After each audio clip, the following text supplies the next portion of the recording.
Hey guys, welcome back to another video with Cameronian Grace Militaria.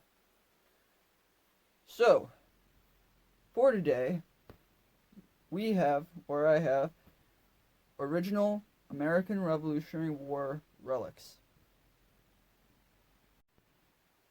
So, as we all should know, the American Revolution was started at Lexington and Concord.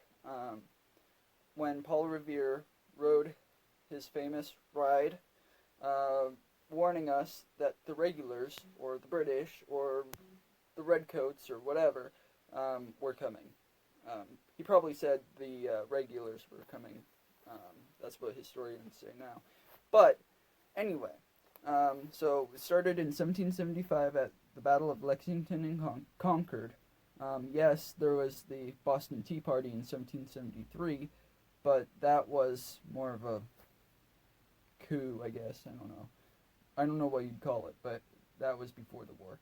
Anyway, so the American Revolution was started in 1775, and then it ended at Yorktown in 1781, October 19th, 1781. Actually, it didn't really end because they signed the Treaty of Paris in 1783, King George and us.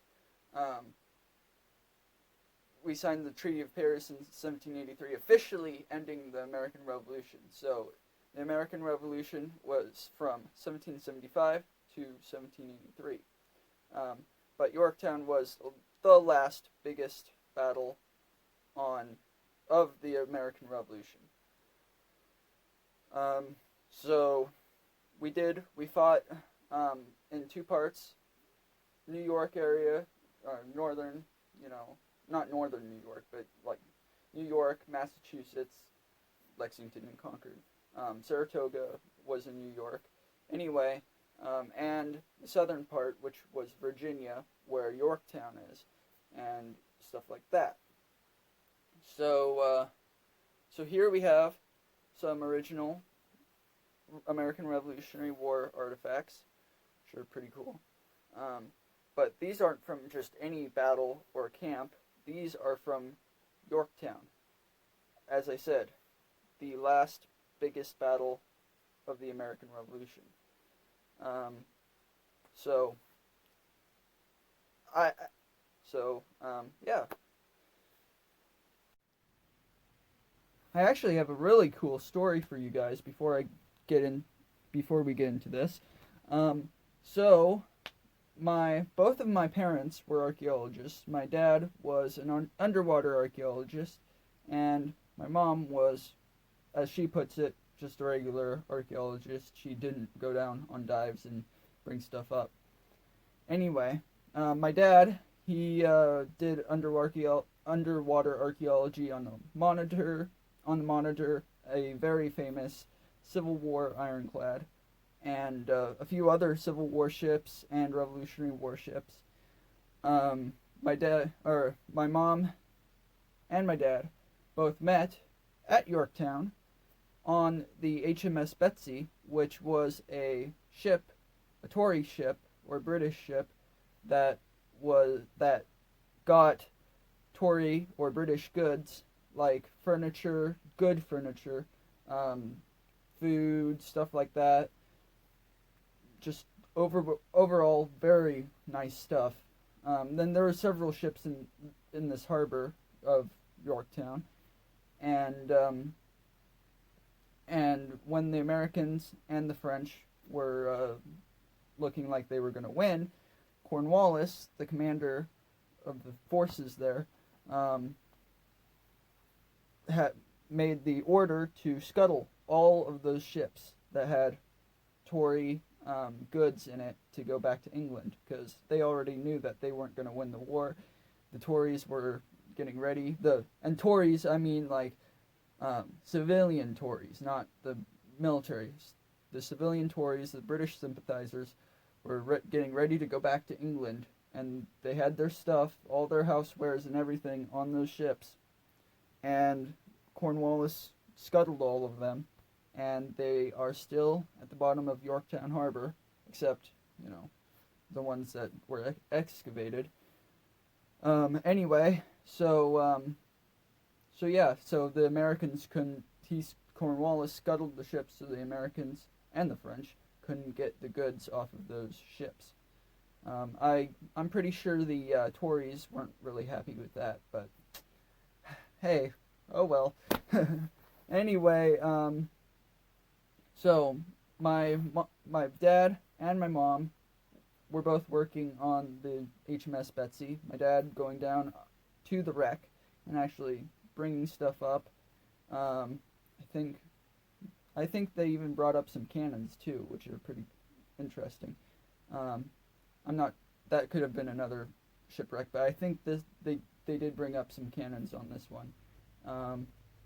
And my mom, she was working on the surface, you know, getting the artifacts like these and actually preserving them. So they met on that shipwreck, and I guess they fell in love or something. Because here I am, 30 years later? I don't know. Anyway, besides the point, I just thought that was a pretty interesting story. And I was actually reading an article later, like maybe a few months ago, that they actually had storage from the HMS Betsy from Yorktown. And they were opening boxes from 30 years ago that my parents worked on. And they actually found old grenades that were marked as cannonballs, but they were grenades. And this guy looked in them and saw that the gunpowder or whatever was crystallized. And if they dropped them, they'd blow up. So unfortunately, they had to call the bomb squad, and they had to blow them up. But that was a pretty interesting story, because that would have not been good if they would have blown up. So, yeah. So let's get on to the actual artifacts that I have here. Alright, so I got these artifacts from a guy on eBay, I know, but I don't really live on the East Coast, so I can't go over and, metal detect anywhere that has Revolutionary War history or Civil War history. But I got these from a guy who metal detected back in the 60s and the 70s. So it was completely legal to metal detect, and he was metal detecting on private property with permission. So it's not like he was metal detecting on a battlefield or anywhere that's protected, because that would be bad. Because we need to protect our historic sites. But he is an online seller that sells this stuff. He has tons of things that he used to metal detect that he's selling now, which are from when he metal detected in the 1960s and 70s, as I said. Anyway, if you ever want to check him out, his name is First Cav, I believe. He does mostly Civil War stuff, but there's also Revolutionary War stuff like this. I have a bunch of Civil War stuff from him. He does bid auctions, so it's like, I think he starts out at, depends on what it is, but starts out at like probably $5, I think. I can't remember. But yeah, he's a really good seller. So if you want to check him out on eBay, First Cav, and this is he has some pretty neat stuff, so go check him out. So I'm going to ask, where would you like me to start? Would you like me to start over here with the gun stuff? Or would you like me to start over here with the buttons, or the pipes, or the buckles? You know what? You're reading my mind. I'm thinking over here with the gun stuff first. So, let's get started. So what we have here is some gun parts, or here's a musket ball. Anyway, this is what I believe to be off of a Charleville musket, which was a French musket during the American Revolution. Um, the French were involved in Yorktown, so that makes sense to for this to be French. And the Americans were also given Charlevilles, so this could have been used by a Frenchman, French soldier, or a an American soldier. Either way, it's pretty cool. And this is a hammer to the Charleville. If you don't know what a hammer is on muskets, I will show you in another video. I don't really feel like bringing out a musket, and that's pretty hard and it's heavy and long. So anyway, the reason why I know it's a French Charleville musket is because of this hole right here. It's a heart-shaped hole. Not all of them were heart-shaped, but if it's heart-shaped, it's a Charleville, I think. So yeah, really cool. And then we have a piece of flint. This is also pretty cool. It's white flint. That's why they called the muskets back then flintlocks, because they used these to strike the pan, which had a little bit of gunpowder in there, which made a spark to the bigger gunpowder in the bore, and then that made a flash, or like a little tiny explosion, which sends the musket ball flying out of the bore, or the, yeah. Anyway, so we have this. And this, I believe, is French, too, because it's thinner, it's kind of thicker, or, okay. Sorry, it's skinnier this way, but it's thicker this way. I think British ones were more square than this. I'll have to do a video on that. Anyway, and it also matches up with this. So, and then we have this little musket ball. I believe this is probably to the Charleville here. Charlevilles were 69 caliber. And Brown Besses were 75 caliber, so I'm pretty sure this is a 69. I'm not sure. Don't take my word on it, but I think this is a 69 caliber for the Charleville. That would make sense for this group. People get all worked up about lead and stuff. I mean, I'm handling it. I'm probably not going to die. I mean, I'm not putting it in my mouth and eating it or something. I feel comfortable handling it. So people just get worked up about, oh my gosh, it's lead, don't handle it, lead poisoning, which, they do. It is a problem, but I have not gotten lead poisoning yet, and I do handle those musket balls all the time. So yeah. Anyway, so let's go to another place.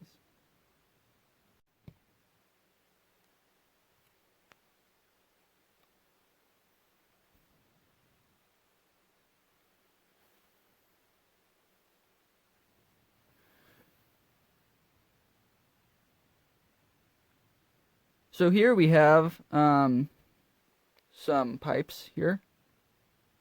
Clay pipes, pretty normal for American Revolution. You can see, I don't know if that's gunpowder or something. It's interesting. Anyway, a couple clay pipes. And then we have several tomback buttons here. this one, probably this one. Probably went on a coat, like a overcoat, more like a lobster back, or I don't know how to explain it, but you know the Revolutionary War coats that went in a tail with you. You have a tail in the back and all that. Anyway, that probably went on those. These here, this one, this one, this one, and that one are probably all either vest buttons or gaiter buttons. Gaiters are what you put on your legs to keep out bugs, ticks. Well, ticks are bugs. Anyway, you keep out dirt, twigs, bugs, whatever, out of your boots that you don't want. Rocks, whatever. What I know for sure is a gaiter button is this little guy here. This is pretty cool. Small little gaiter button. Back then, during the American Revolution, they had short gaiters that only went, up to the calf or whatever. But there were also longer gaiters that went up to past the knee, especially. The Hessians had the Hessians, yeah, had black gaiters that went up past the knee. And also British soldiers had the ones up past the knee too. So it just depended on which regiment you were in and what you were fighting as and stuff like that. So yeah, pretty cool.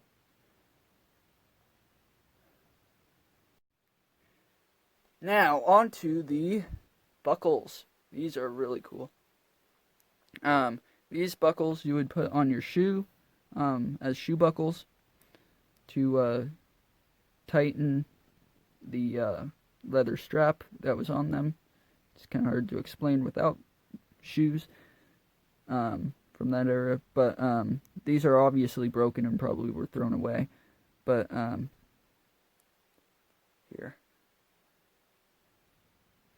here's a hole there that a pin would have been going through to go to this strip here, which is gone.